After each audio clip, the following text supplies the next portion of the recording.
So I think most of you know me, but my name is Shannon Wise, and I am a licensed clinical social worker. I am a board member of OCD Pennsylvania and a professional member of the International OCD Foundation. I own a private practice in central Pennsylvania called the Anxiety and OCD Treatment Center of Central Pennsylvania. Our websites are isthisocd.com, iocdf.org, and ocdpennsylvania.org, if you guys are looking to reference any of these organizations.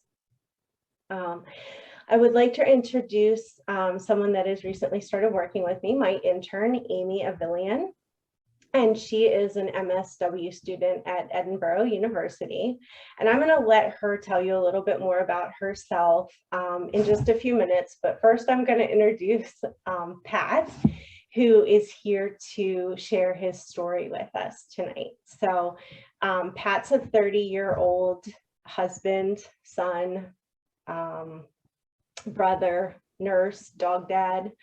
And he's going to be here talking about his experience with harm OCD and pedophile OCD. So I just want to thank all of you for attending our Zoom meeting. And you, like some of you are already doing, you may turn off your video and just know that we are recording this and we may be posting it to YouTube. I also would like to say that there could be some triggers for some of you during our talk this evening. And we also recommend that you seek treatment with a licensed professional specializing in OCD and anxiety disorders. And then we are going to take questions for Pat, and we will do that through the chat box, so you can post those as we go. And Amy and I will pull those questions and ask Pat after he has completed sharing his story. And so if there are any questions about pedophile OCD or harm OCD, we can certainly go over that at any point. So feel free to post those questions as well. So I'm going to go ahead and let Amy start, and then we'll go from Amy over to Pat. So thank you. Okay, yeah, so my name is Amy, and I'm currently interning with Shannon. I am in my second year of the MSW program at Edinburgh University, so I should be done in just a few months, and then I plan on getting licensed and hopefully, you know, continue doing exposure therapy. I have a bachelor's degree in psychology. And yeah, so I've been in the MSW program for about 1.5 years. Before I started here, before I started interning here, I was a trauma counselor for a private nonprofit agency in my area, where I provided services to victims of violent crime and their loved ones. So I did things like individual counseling, support groups, psychoeducational groups, stuff like that. So this is the first kind of group meeting that I'm doing with, you know, Shannon, and I'm really excited about it. And yeah, so thank you guys for coming. This is like a good turnout. It's awesome.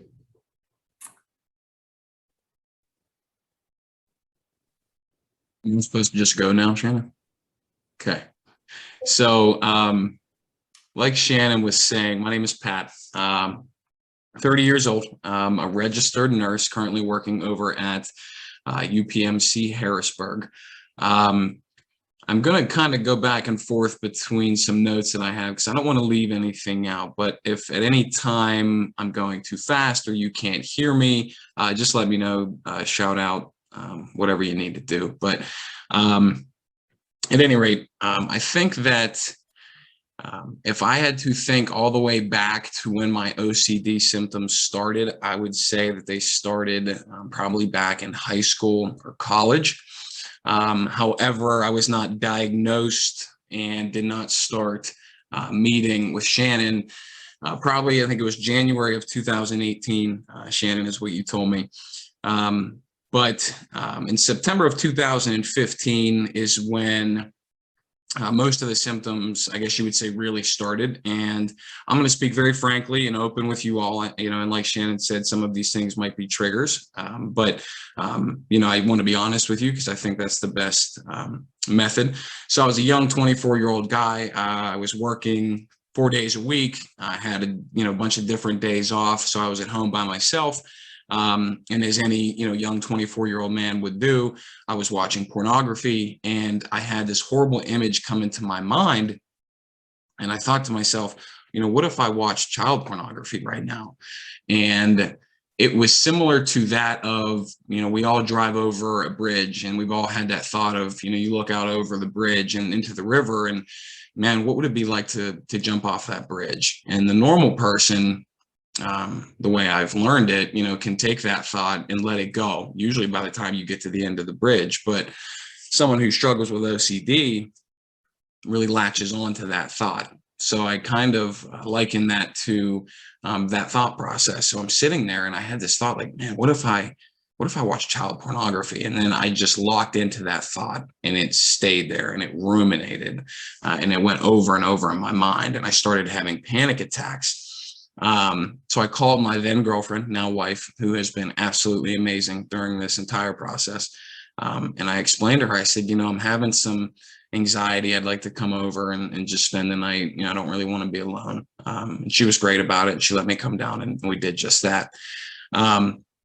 I did explain to her what happened. And at the time, she really didn't understand OCD, and we didn't even know it was OCD yet.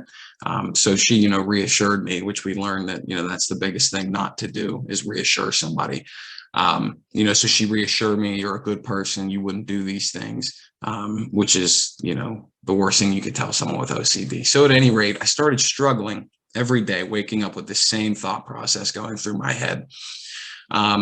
However, as a nurse, I was lucky enough to begin experiencing different types of, I guess you would say, health related OCD. So they kind of took over the thought processes. And I will never forget, I was in room 4. I was working in the CTICU at Harrisburg at the time, and I was caring for a patient who he had AIDS, HIV and AIDS, and he had urinated in a urinal, and I was dumping it, and whether it was urine or toilet water that splashed onto my arm, something splashed onto my arm, and I began the downward spiral of, oh my gosh, I'm going to get AIDS. I'm going to give my girlfriend AIDS. I'm going to die before I'm 30. I'll never have a good life. And that whole process started. And it went from AIDS to then lymphoma. I was poking and prodding at my neck, trying to feel any little lymph node that I might have, making my girlfriend, who is a PA, feel every lymph node and let me know if she thought it was cancerous. I think that I can actually still probably feel a lymph node if I pushed hard enough, but I dealt with that for a long time. I went and got scans and blood work and tried to convince myself that I didn't have lymphoma. It then transitioned into cardiac issues. I was convinced that I was having a heart attack, to the point that I went and had cardiac stress tests and ultrasounds and blood work, again, to convince myself that I was not going to have a heart attack and die. I began thinking that I was getting signs from God, watching things on TV. If there was a commercial about cancer, or if there was a commercial about, cardiac disease, I was convinced that that was a sign that I had those things. This all transitioned back to pedophilia OCD. Just sitting at work one day, I had a memory come into my mind when I was a young child, and my cousin and I were playing doctor. And, like any kid progressing through that curiosity phase. And I said to myself, oh man, you must be a pedophile because you were playing doctor with your cousin when you were a kid. And I began ruminating on that thought process and trying to convince myself that I was not a pedophile, doing everything I could. I was finally, we were on vacation at our lake house, and again, opened up to my girlfriend and explained to her what was going on. And she again reassured me, as a child, there's very real, normal progressions of, growing in maturity and, curiosity. And I knew that as a nurse. I knew all those things. You learn those things in school, but for some reason I could not convince myself. So at any rate, I dealt with that for a long time, probably for close to a year. And we were getting ready to go back on vacation again, back up to the lake house the next summer. And I was so excited to get out of work because I was so physically and mentally exhausted working in an intensive care unit and dealing with these thoughts constantly in my head, that I said, I just can't wait to go to the lake and be able to relax. And we were about 5 minutes from the lake, and I got off at the exit. And I think my girlfriend, Maddie, was just waking up at the time from sleeping. And I had this thought run through my head. A friend of mine had killed himself a few years prior. And I said, man, what if my anxiety and depression gets so bad that I kill myself? And so my pedophilia OCD instantly switched over to a harm OCD. And I started avoiding the basement because there were rafters down there. And when you're at a lake house, you have boats, you have canoes, you have different, water devices that have to be tied up. So there are ropes down there. I was avoiding the ropes. I was avoiding the railing upstairs that overlooked the living room because I was terrified that I would hang myself like Adam did. About 3 a.m. one night, I remember waking up out of a dead sleep and reaching over to Maddie. And I never at that point in time had a panic attack in my life. And I said to her, Maddie, I think I'm going to have a panic attack. I just felt something coming on. I felt the weight of an elephant on my chest and started sweating and shivering and dry heaving all at the same time. I was finally able to calm down. But the next day, Maddie and I were at the breakfast table, and she said, you need help. And I think that was one of the biggest turning points in my progression with OCD. So we came back from the lake, tried my best to enjoy that vacation, but we came back and we started looking into therapists right away. And I went through a couple of different therapists, I'm not going to lie, because they weren't all great. I remember being with one therapist who opened up an ICD-10 medical diagnosis book and just tried to match what I was telling her with what the textbook told her what I had. And I was kind of irritated because I'm like, I could have done that. But I'm sitting there and we're trying our best to go through these therapies and almost feeling defeated. And again, funny enough, I was in room 4 in the CTICU. Then it was empty at the time, and waiting for a patient to come back out of the operating room. And I was looking out over the river, and I just thought to myself, I'm never going to be okay. I'm going to be stuck like this forever. And I just remember crying, just standing there by myself crying in the intensive care unit. Friends would come in and out, different nurses asking if I was all right. I played it off. Just, hey, I got a lot going on at home, but I just was bawling my eyes out. And so I sat down in the room and I pulled out my phone, just trying to get my mind off of it. And I opened up Facebook to just scroll through Facebook. And that's when I saw this article in the Players Tribune by Corey Hirsch. He's a former goalie for the New York Rangers. And it was titled Dark, Dark, Dark, Dark, Dark. And I said, what's this? Just out of curiosity, and clicked on it. And I started reading this article, and Corey Hirsch just describing everything that I had gone through for the past 2-3 years of my life.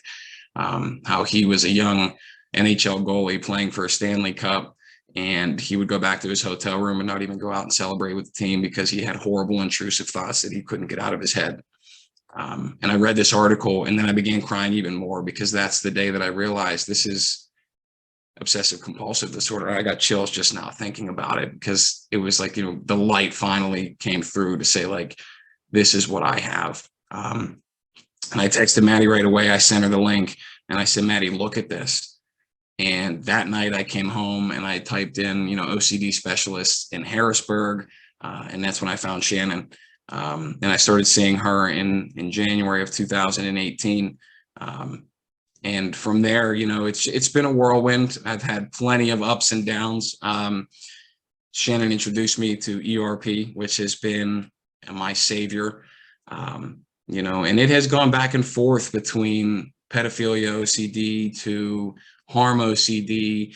I started having horrible fears that I was going to kill my wife. I was watching a special on Scott Peterson and Lacey Peterson, and it triggered this fear that I would hurt Maddie. And so I even avoided sitting close to her. But the more I was with Shannon, the more I realized that avoiding Maddie and avoiding, bridges or avoiding ropes, that's not what's going to help this. Facing those fears and welcoming those things into your life and accepting that these thoughts are thoughts is what was going to help me. And so that's the route I decided to take. I just decided to say, you know what, I can continue down this path that I've, been on for 4 years, or I can do what Shannon's telling me to do and start exposing myself to these things. So, I've done a number of different things for ERP. I've made myself hold ropes while I was watching TV. I've trying to think of different things, washing knives. I for a long time avoided knives in the kitchen. I made myself hand wash all the knives in the kitchen instead of, putting them just in the dishwasher. And I made myself, Maddie would want a massage, and I used to be afraid because I thought that, maybe I'd strangle Maddie, I'd hurt her. But I made myself, have those thoughts while I was rubbing my fiance's shoulders and just exposing myself in every possible way that I could think to really increase that anxiety and those thoughts, because facing them and accepting them is what has gotten me to the point where I am today. Just being able to live my life normally, and getting back to a point that I never thought that I'd be back at. I'll never sit here and say that I don't have those thoughts anymore. I have thoughts every day. I have good weeks and bad weeks. I'm currently on a kind of mediocre week. I'm struggling with some anxiety this week, but I get up, I take my medication, I go through the processes that Shannon has taught me, acceptance and exposure, and I'm able to live my life as normal as I ever was. So with all that being said, and believe it or not, that's actually a nutshell of the entire past couple of years. But I guess I can open it up to questions, whatever you guys may have, please ask away, and I'll do whatever I can to shed some light on the situation.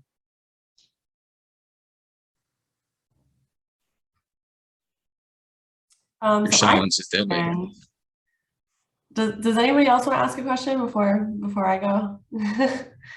Okay, so I guess my question is, what has it been like? I know you mentioned that your wife is super supportive, and she's kind of been with you throughout this whole journey.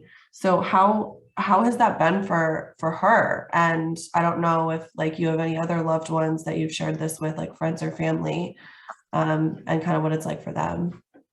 I think that's a great question for her, and I would tell her to come in here, but she's currently sitting outside enjoying this weather while we still have it. But she really had to learn that acceptance herself, and she had to reteach herself how to respond to me seeking that reassurance. It really was her saying, yeah, I don't know, maybe you could kill yourself, or you could, be a pedophile, and we don't know. You just have to accept that. And she had to retrain herself. And I think it was really hard for her at times. I remember having a Christmas party at our house, and I was able to enjoy it for the most part, but she could always tell that there was something on my mind. And the next day in the kitchen, after everybody had left, I saw her crying. I said, "What's the matter?" And she looked at me and she said, "I miss you." And I said, "What do you mean?" I said, "I'm right here." And she said, "No, I miss you. I miss the you that I met in college." And again, that was just more of a fire in my belly to get that help. So I'm not going to sit here and say it was always easy for her. She had to really put up with my struggles for a long time, but she was tremendous in supporting, and she has come along to some different appointments with Shannon and I, and some different OCD group meetings, and met some other people who, maybe were struggling to support their loved ones during it. But again, I think it was a struggle for a long time, but she's done great with it. And I will say that I have also opened up to other family members. It took a while. I think that we all know there's certain people in our lives that we trust more than others. There's even loved ones that, we think, hey, they might be able to handle this news better than somebody else would. There's certain people that I will only give bits and pieces. Yeah, I have obsessive compulsive disorder, but I won't go into details about what the obsessions are, because there's just some people that may not be as understanding or as, comprehending as you want them to be. But my entire immediate family and closest friends are all aware of what I deal with, and they're all so supportive of it. Good, that's awesome. There was another question that I had. So in the beginning, you kind of talked about how your wife would like reassure you, like that you're not a pedophile, you're not going to kill yourself. And you said that was like the last thing that you should say to somebody with OCD. And I guess I just want to know why. So we've learned that reassurance, and I guess Shannon, correct me if I'm wrong, is the worst thing you could do, because that's what someone who suffers from OCD is seeking. They're seeking that reassurance. They want to know for sure that they're not going to hurt somebody, they're not going to kill themselves. And when someone sits there and just tells them, well, you won't do that, you're a good person, that's not providing you with that, it's providing you with a temporary relief maybe, but those fears are just going to come back, because you're not necessarily accepting those thoughts and accepting the, I don't want to say, possibility, but accepting the possibility that anything is possible, and accepting them for just that they're thoughts, because if you have someone tell you, well, that wouldn't happen, then you're just grasping onto something completely different. I don't know if that makes any sense, or Shannon, if I said that the proper way, but I've just learned that it's just false reassurance. You're grasping at straws at that point, and that's the last thing you want to do. Yeah, I think you explained that really well. I think what I would just say is I would name it as a compulsion. Yeah. And it's a short-term solution that lasts very short, and then the thoughts come back, and then you're either seeking reassurance again or doing some other kind of distress relieving behavior, which is another compulsion. So usually, at least in treatment with me, I start off by talking with people about reducing and stopping all reassurance. It resonates with me from the harm OCD standpoint. I just randomly woke up this year in January and thought the same thing, like, what if I would kill myself? And that thought it ruminated in my head, and I could not for the life of me get rid of it, and started having same type of thing, panic attacks. I felt like I was having a heart attack. I saw a cardiologist, and it was one thing after the other, and the rafter in my basement, thinking I'd hang myself, and the knives. So everything that you have said, again, resonates with me. And again, appreciate you having the courage to come on and to tell your story, and glad you're working through it. And I'm doing the same thing. Thanks, brother. Appreciate it.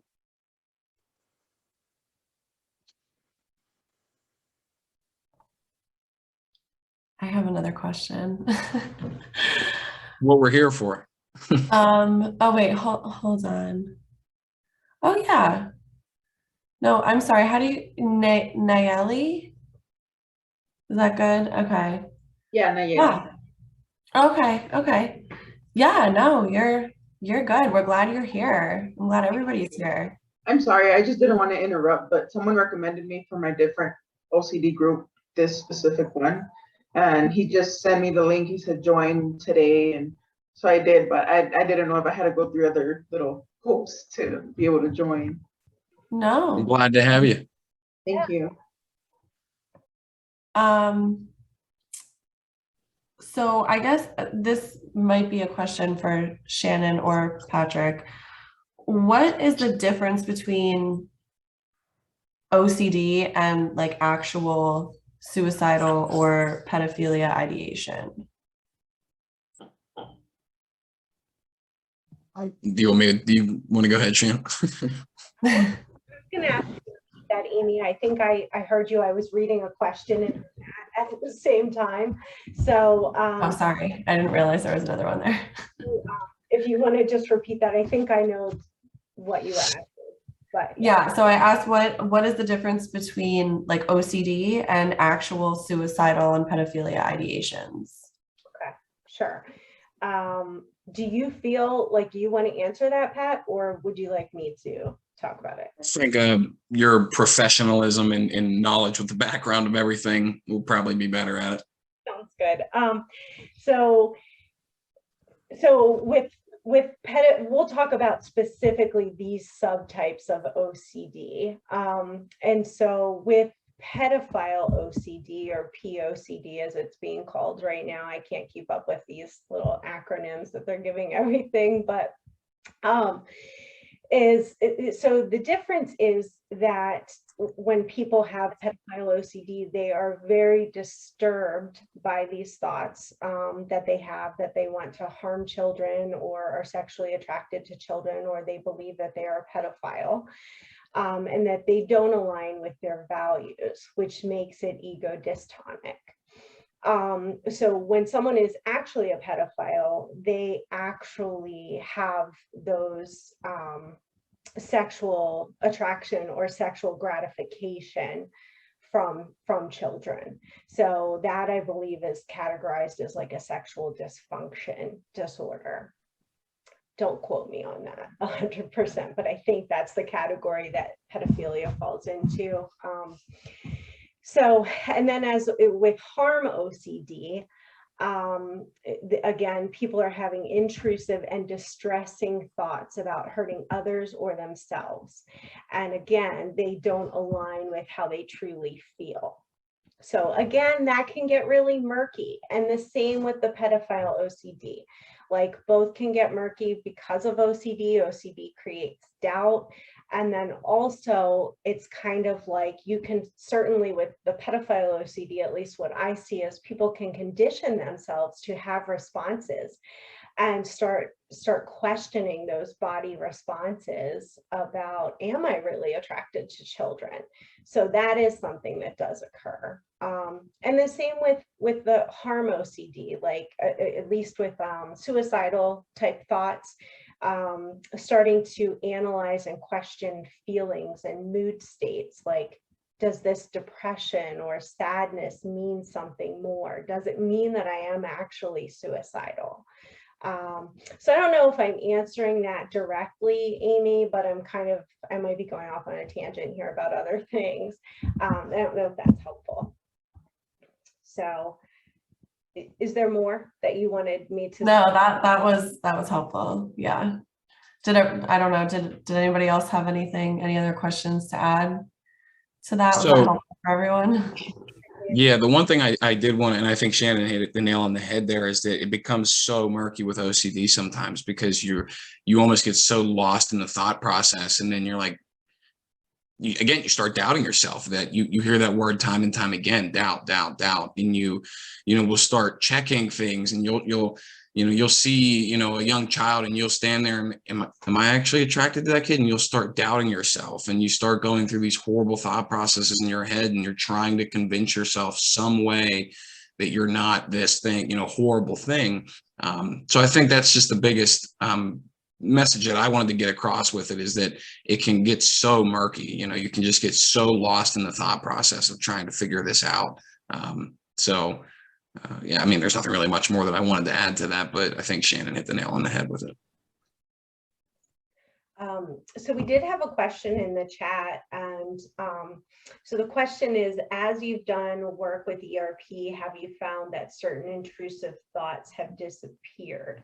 And so I think that's a good question, because that is something when people come to treatment, they want to know, like, are my thoughts going to go away?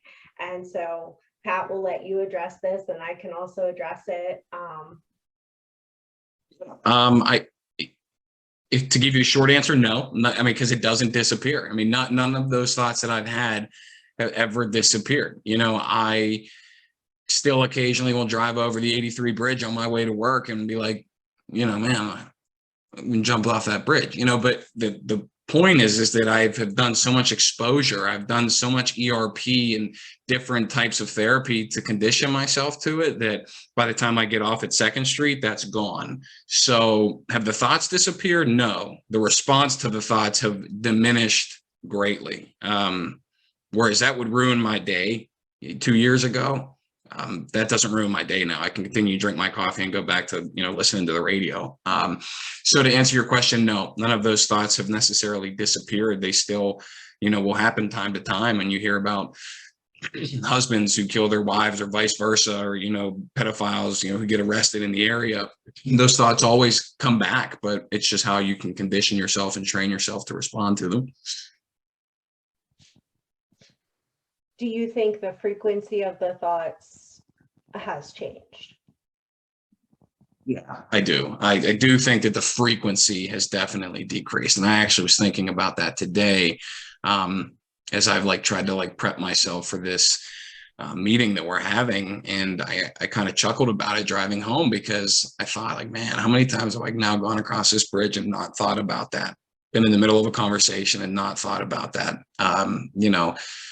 How many times have the neighbor girls been around? I mean, I feel like there's probably 6 young girls that live in this neighborhood, and they all love my dog. They all come down to play with the dog. And how many times have we stood out in the yard and talked to their parents, and thoughts don't even come into my head, and, or if they do, they leave as quick as they entered, so yes, the frequency has decreased tremendously. They haven't disappeared, but, definitely decreased. Other questions? I know there are some folks here who might have questions, so I encourage you to post them in the chat, or to, at the end here, we will speak to, if you choose to, you can certainly unmute yourself and talk with Pat. At that point, if we do decide to have an open discussion with Pat, I will turn off the recording. So let's make a decision at a certain point if we want to actually do that, or people can turn on video if they want, and unmute themselves. We can do that at the end. I think that seems like a good idea.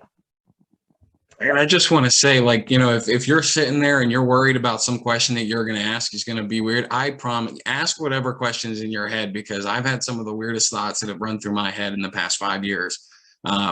There's probably nothing that you can say that would surprise me, I promise you. So please do not be afraid to ask me anything. Shoot, go for it.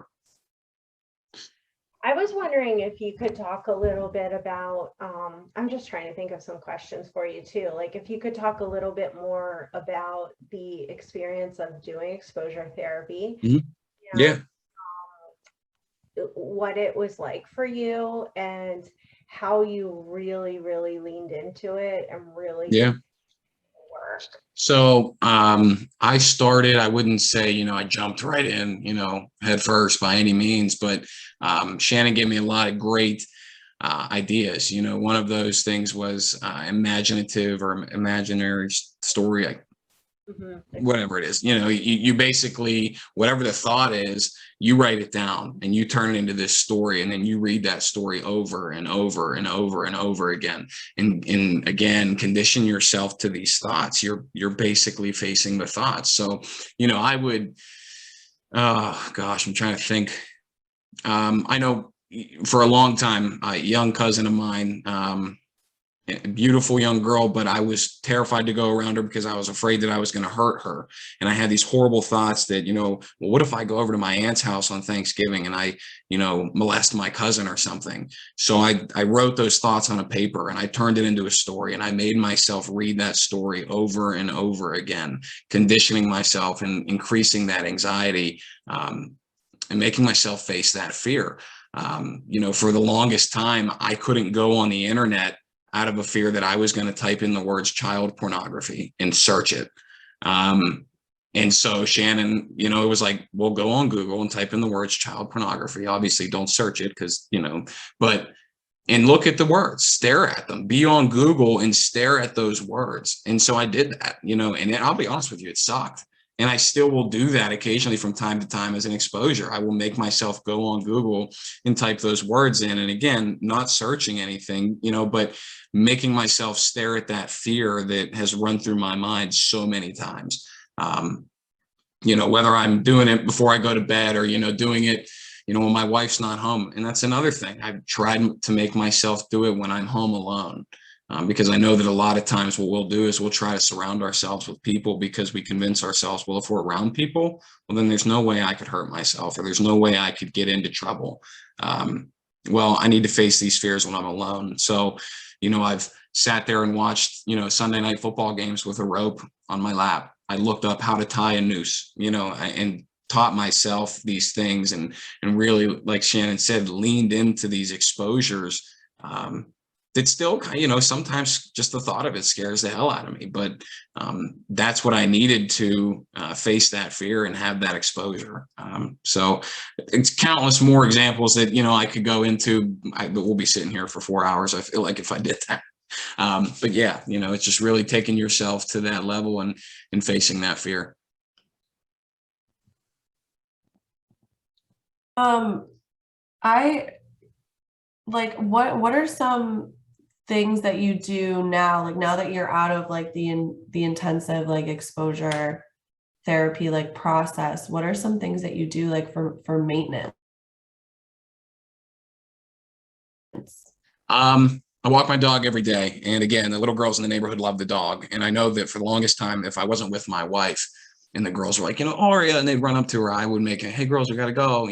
I have made myself stand there and with the dog and the girls, and, the parents trust us in this neighborhood that their kids run across the yard to play with the dog and they're not standing there. And so I make myself, stand out in the yard with the dog and be out there. I think my dog has more toys than any kid in the world. She has like 2 baskets of them over there, but the kids all love to come in and grab toys and then take them outside. And it's really hard when you're home alone and your wife's at work and you have an 8-year-old girl running into your house to grab toys. And it's like, it's a real jolt to your nervous system almost. You're like, you kind of tense up, but it's making yourself kind of be in that moment. I'll be honest, I wouldn't say veered away from the imaginative stories. I just haven't used them in such a long time because I haven't needed to. I also found that the stories that I had written down, I think I was so conditioned to them. It was like watching a movie 100 times, the ending. So it was like you almost got bored of the story. So I actually shredded them, and I said to myself, well, if it ever gets bad again, you're going to have to write a fresh story because you've got nothing to read now. So, that moment hasn't come yet, but I'm sure it will, that I'll have to sit down and write something out. So it's just like little things like that, making myself go on the internet, and not even necessarily typing in the words child pornography, but just being on the internet. I couldn't do that for the longest time. I would not even go on the computer, touch the computer if my wife wasn't home. But it's making myself go on and check, fantasy football or whatever you're doing, just to make yourself on that computer and recognizing that, yeah, I could maybe do that right now. If that thought came in, man, that's a possibility. I could do that, but just letting that thought be there.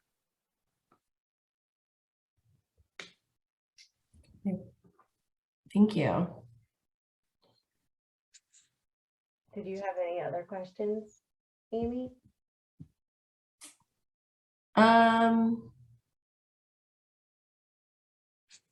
Have you ever, so I know for like a long time, you said you didn't even know really that you had OCD. Mm-hmm.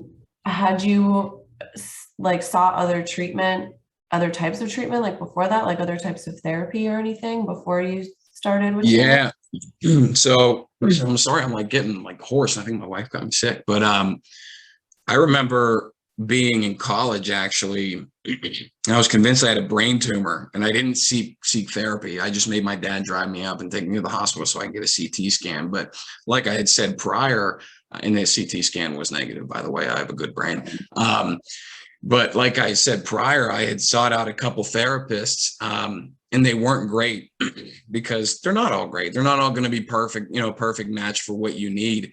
And the one girl sat there and just tried to like match my diagnosis with something in a book. And I'm like, I could have bought an ICD-10 book and looked up this and tried to diagnose myself. That's not what I'm here for. So yeah, I mean, I think I had 3 different therapists before I saw Shannon. I do still meet with the one. She's the one that prescribes my medication. So I wouldn't even necessarily call her a therapist. I guess more of a provider. I don't know what you would call her, but yeah, like 2 therapists that, I hate to use the word failed, because I'm sure they're lovely therapists for other people, but they just didn't work for me. Mhm.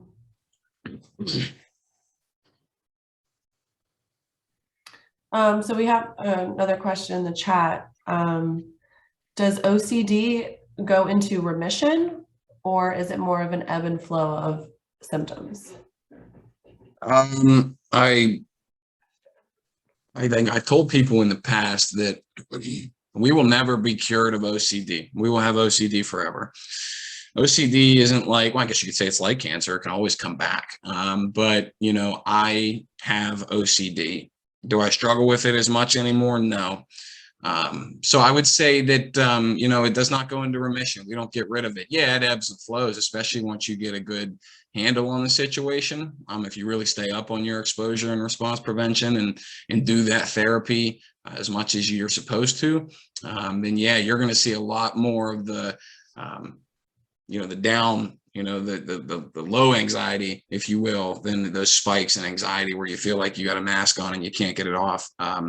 So, you know, I would say more of an ebb and flow kind of thing, but at the same time, I don't want you to think that it's just going to be this roller coaster your whole life. Because if you do it properly, I'm a firm believer that it won't be. Yeah, I want to comment on that because I think if you are doing exposure treatment and really work hard at it, and I think you've experienced this, Pat, you really will have OCD kind of, I guess, I don't know if we want to say remission, but where it is, I know people throw around remission or recovery, but I think that, you know, you do experience a significant relief from your symptoms, although there are always symptoms because it is a chronic disorder. I see OCD as a chronic disorder. And I think there is also, so I think yes to both of your questions, you know, that there is an ebb and flow of symptoms, and yes, it goes into remission at times, because I know that I will talk to people who won't experience symptoms for a significant period of time, and then all of a sudden it comes back, or maybe it's kind of up and down and they just know that's how it is. So I think it really depends. But I think the best thing you can do is really be on top of treatment, you know, and really living that kind of lifestyle of treating it is what keeps it from becoming like a relapse. That's the best way to put it too. More, you know, you don't want to see that relapse where your anxiety's back up to a 9 out of 10 or a 10 out of 10. You know, there are those days where I'm more quiet that my wife can tell. She'll say, you know, hey, how you doing? You all right? And I always tell her the way I say it, oh, I'm just in my thoughts. You know, I'm just in my head right now, you know, and she knows what that means. She knows that my thoughts are kind of just running rampant in my head. So there's those days that happens. But again, it's just understanding that how to handle that and ride that out almost, so you don't relapse. Are there any other questions from anyone? Amy, did you have anything else on your list? No, I don't think so. I think we touched on pretty much everything that I wanted to ask. So then I think what I'll do is I will stop the recording so that if people do want to unmute themselves and speak, you can do that freely, and that will certainly not be posted anywhere. So just let me make sure I know how to do that for a moment here.